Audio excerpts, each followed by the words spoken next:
Hi everyone, I'm Shelly and you're watching There's No Place Like Home. I'm back with another Question the Narrative video, and today's topic is ancient trees or just rocks? And yes, I did say ancient. I've had someone complain twice now in the comments about how I pronounce the word ancient, telling me that it's supposed to be ancient, and I've never in my life heard anyone say it that way, so I'm going to continue saying ancient because that's how everyone else that I know says it, and that's how I'm comfortable saying it. So, unfortunately, if you don't like the way that I say ancient, you're going to have to get used to it because I'm going to say that word a lot on this channel. So anyway, I'm a bit backed up on my emails, and I actually found 2 emails from February that are both about the same thing. They were both about biblical trees or ancient trees. And I thought to myself, wow, it's funny that I received emails from 2 different people about the same topic, and I found them really intriguing, so I'm finally going to get to them today.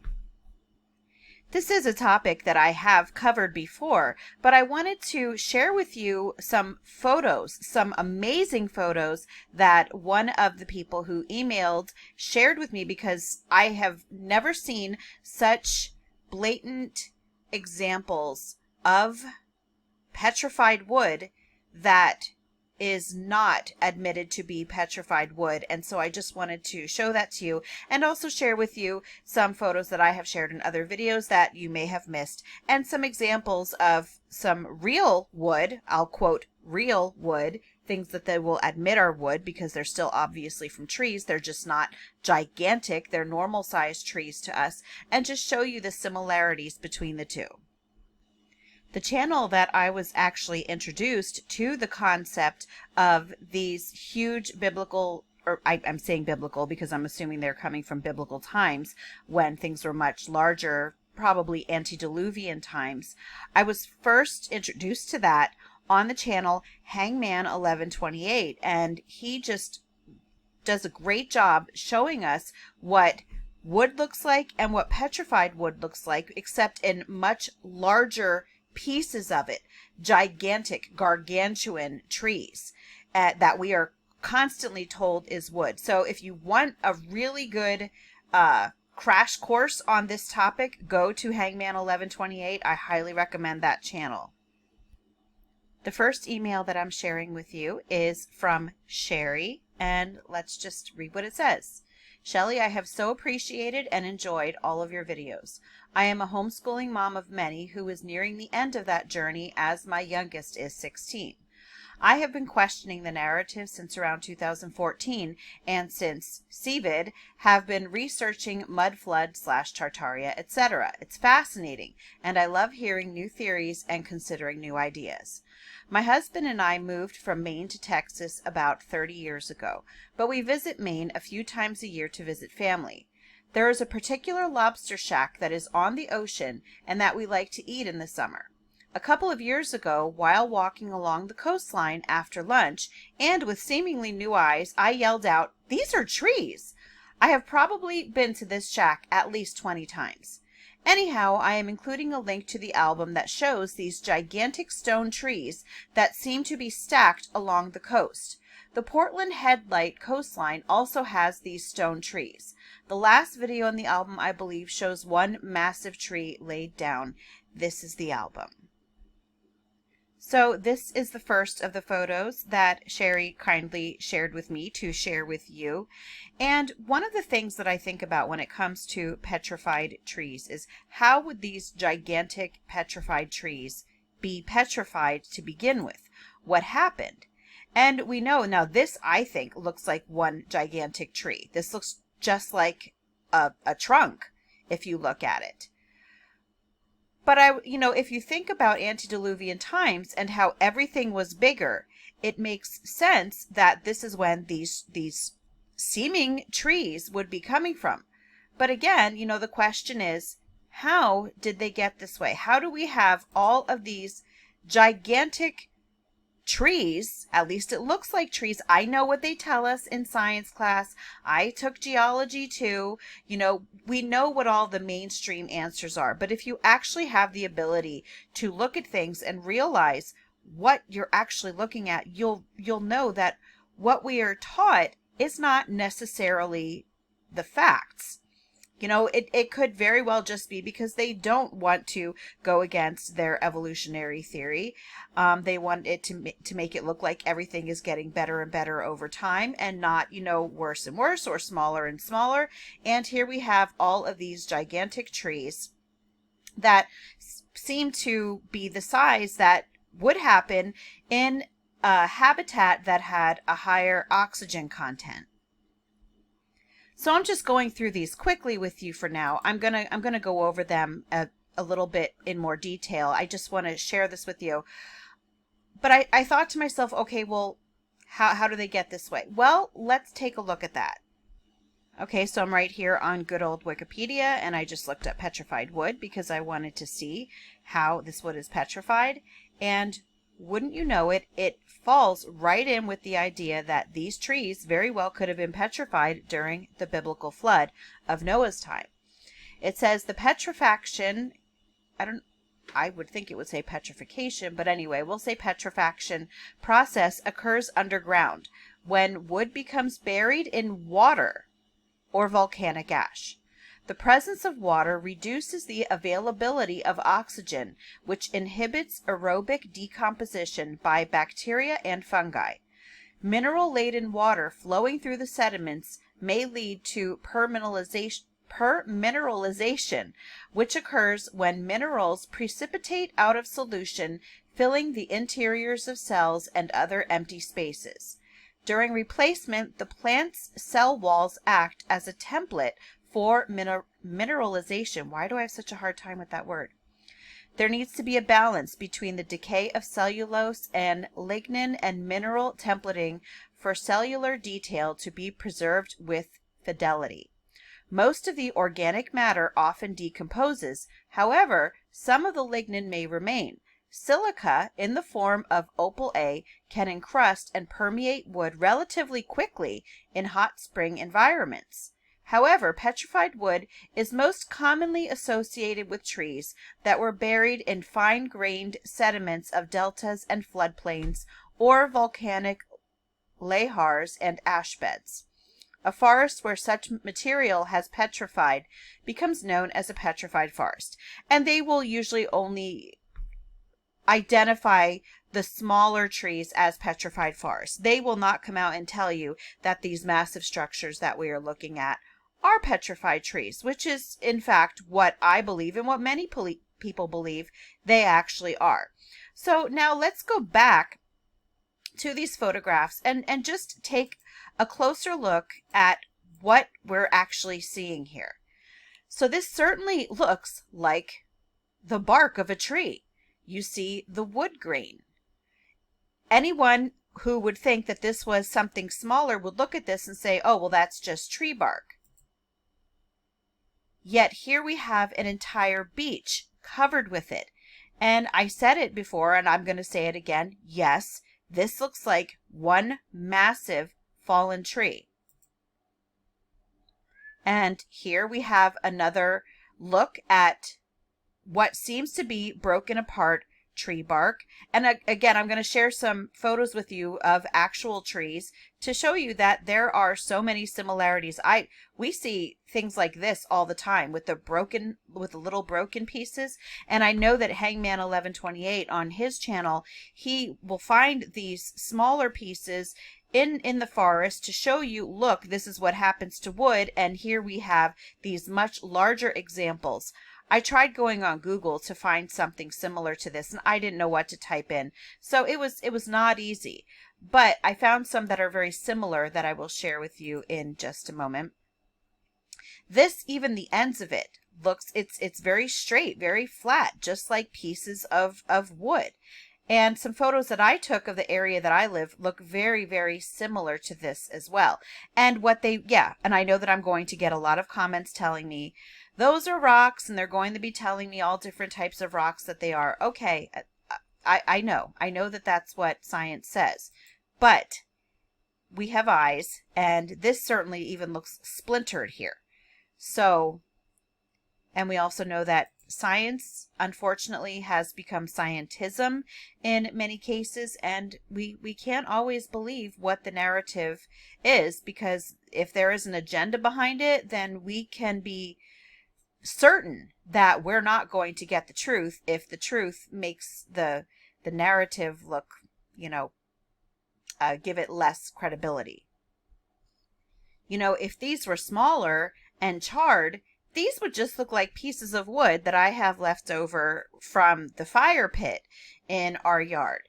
But again, these are all on a beach, and what the narrative will tell you is, oh, those are rocks. Same here. These certainly look like parts of tree trunks.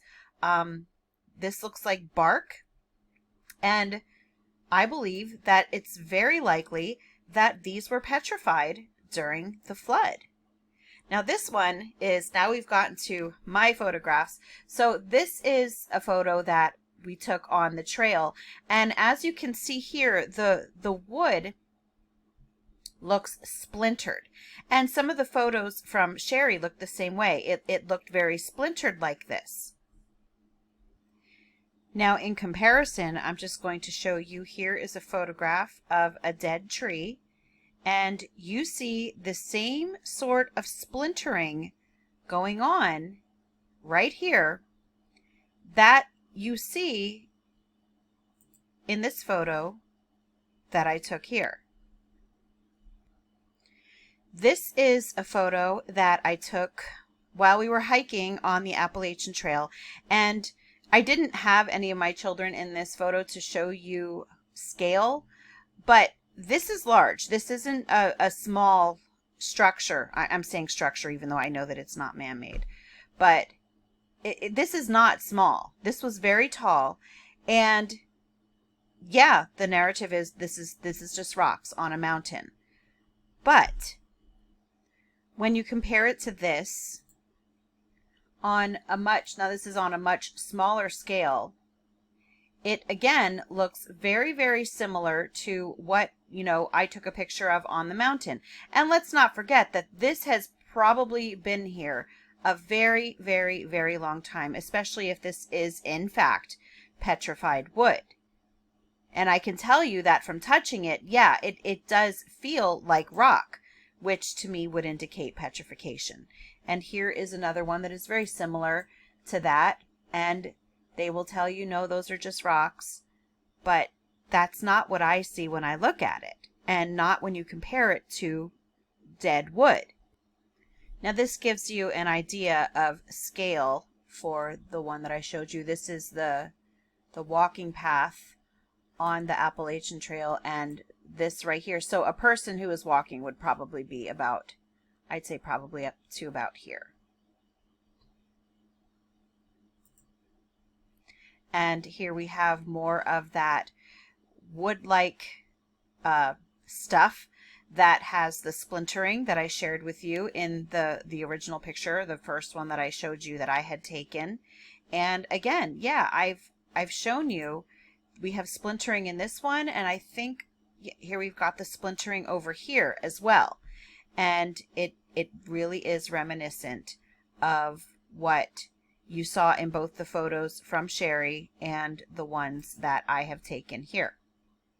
I have so many of these, and I've shared them very often on my channel, so I'm not going to spend too much time on them. Now this is the one that I had a really tough time finding wood on Google Images, or actually it was DuckDuckGo that I was on. But I didn't know what to call it when it is broken into pieces like this, but you do see this on wood that you just so happen to find, lying in the forest. And Hangman 1128, he has shown examples of this while he is out in the field recording. So just because I couldn't find it in Google, though, doesn't mean that they don't exist, these photos like this. So again, I want to share I'm going to go back to the ones from Sherry and just show you what this reminded me of. It reminds me of this, how they seem to break off in little blocks almost. And no matter how I worded it in the image search, I I wasn't able to think of a good description for it. So if anyone has a better description or knows what I'm talking about and knows how to find them on the images online, I would love if you would just leave a comment so that in the future I'm able to find photos like that easier. So what you're looking at here is this is a tree root, and underneath it, it certainly looks like more wood. Now, on the trail that we were on that day, in which we actually go on a lot because it's very close to our house, there are places on the trail that have this, but it's stretched all the way up. It's like very, very tall. And it just goes on for at least a quarter of a mile.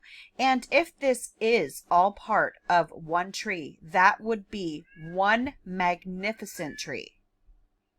The next email that I'm sharing with you is from Adam, and he actually sent me a much longer email, but it was related to some things that I'm not discussing in this video, but I would hope to get, I'm hoping to get back to it in a future video. He's talking about melted buildings and things like that.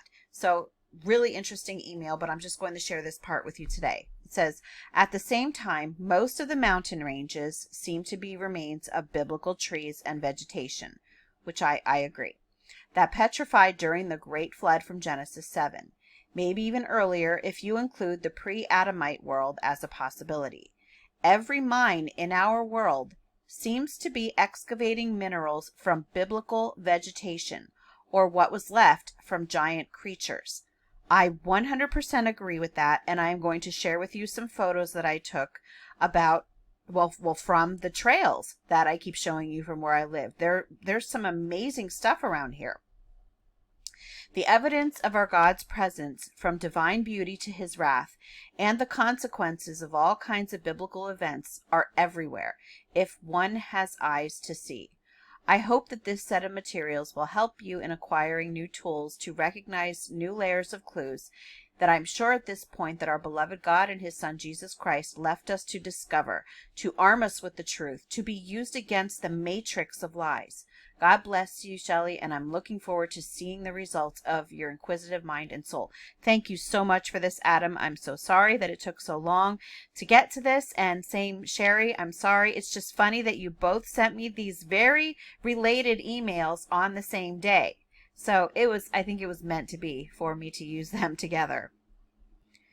The idea that mountains are actually the remains of these gigantic trees is intriguing. But the mountains around my house, I don't think that's what they are.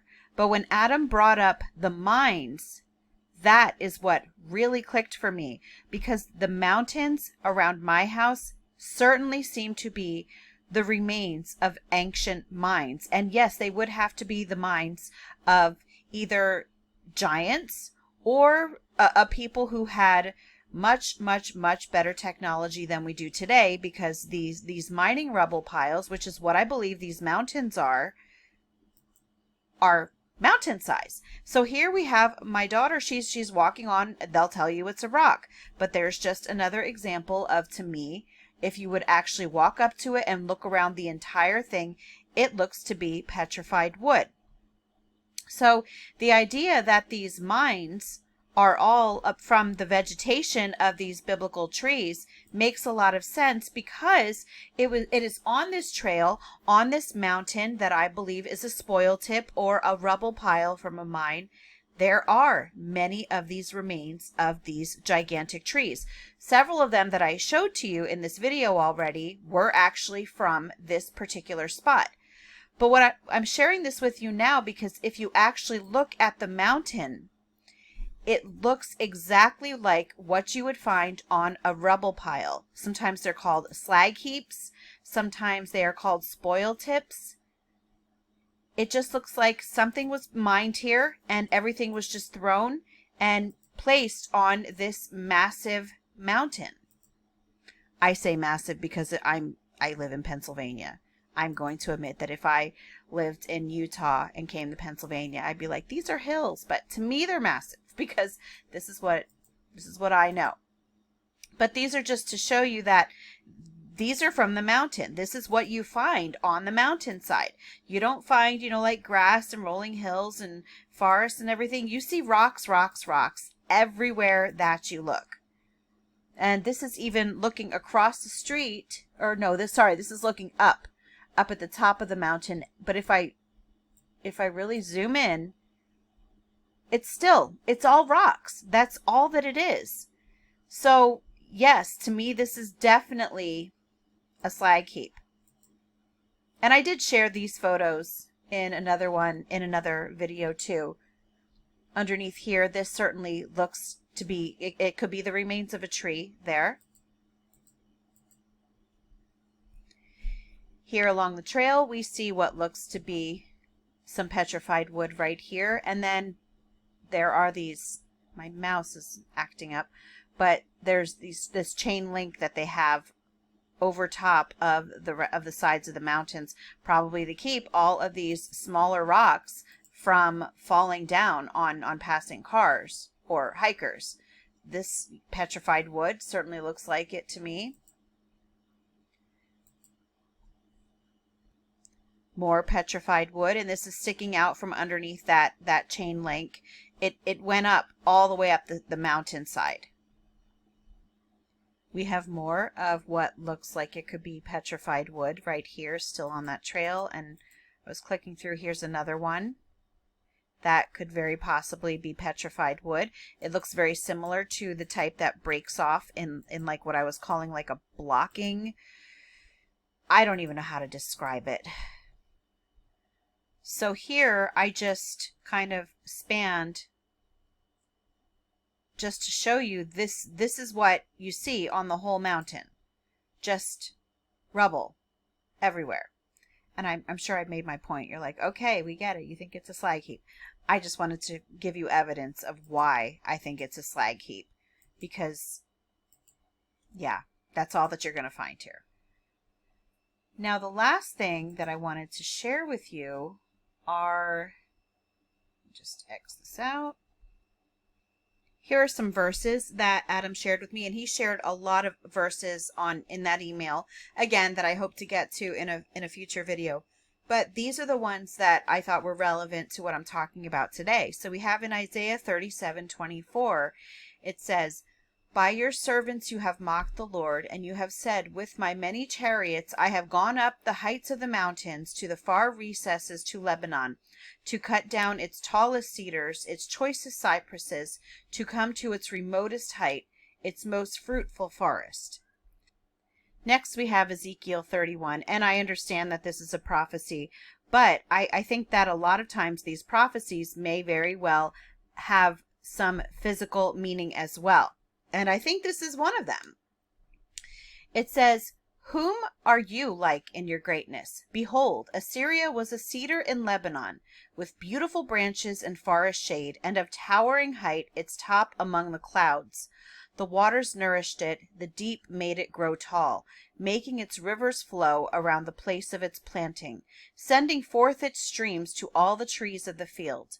So it towered high above all the trees of the field, its boughs grew large and its branches long, from abundant water in its shoots. All the birds of the heavens made their nests in its boughs. Under its branches all the beasts of the field gave birth to their young, and under its shadow lived all great nations.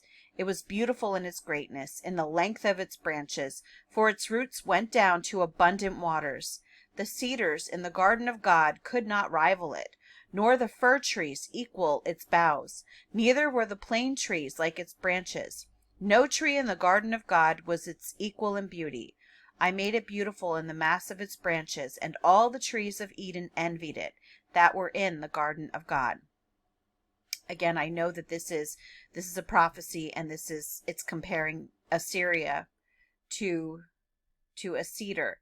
However, if you actually read through it, it certainly seems like it is describing what these antediluvian trees likely looked like. The trees that were in the Garden of Eden. Imagine what those trees were like there. And next we have Zechariah 11, and I'm going to read verses 1 and 2. Open your doors, O Lebanon, that the fire may devour your cedars. Wail, O Cypress, for the cedar has fallen, for the glorious trees are ruined.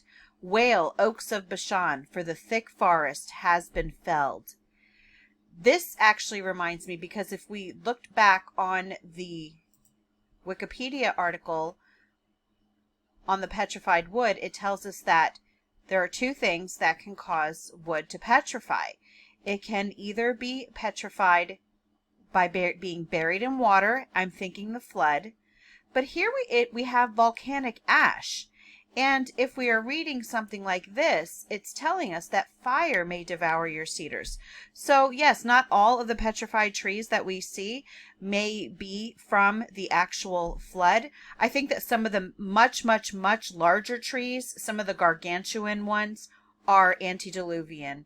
But the ones that are smaller but still much, much larger than what we are used to today, they very well could have been from another judgment of God, because I believe that, yes, he did use fire to rain down judgment on many of these nations, and these trees may have suffered the repercussions of that.